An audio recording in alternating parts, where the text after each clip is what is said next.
పార్వతీపురం మన్యం జిల్లా గుమ్మలక్ష్మీపురం మండలం సవరకోటపాడులో ప్రారంభోత్సవానికి సిద్ధం చేసిన పర్యాటక కేంద్రం ఏర్పాట్లను ఐటీడీఏపీఓ విష్ణుచరణ్ ముందుగా పరిశీలించారు. ఈ పర్యాటక కేంద్రంను మాజీ మంత్రి ఎమ్మెల్యే పుష్పశ్రీవాణి ప్రారంభించనున్నారు. సవరకోటపాడులో ఈ కేంద్రంను ఆహ్లాదకరంగా తీర్చిదిద్దారు. గుమ్మలక్ష్మీపురం ఏజెన్సీ అందాలను తిలకించడానికి వచ్చే పర్యాటకుల కోసం ఈ కేంద్రంలో సౌకర్యాలతో వినోదం, ఆహ్లాదం ఉండేలా ఈ కేంద్రంను ఐటీడీఏ తీర్చిదిద్దింది. పర్యాటకులు ఉండేందుకు రిసార్ట్స్, బోట్ షికార్ పార్క్ వంటివి అభివృద్ధి చేశారు.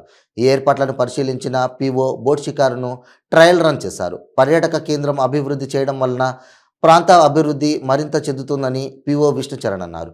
ఈయన వెంట అధికారులు పాల్గొన్నారు. బయట టాక్ 2 కోట్లు అయిపోయిందని.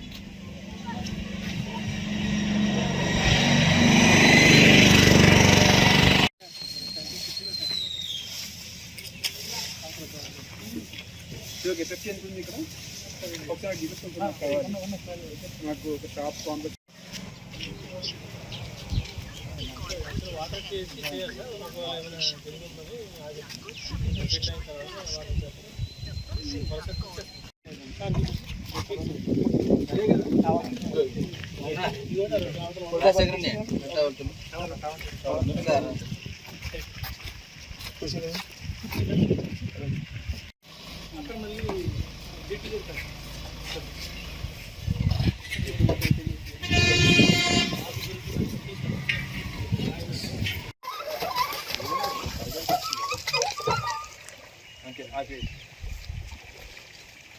బ్యాక్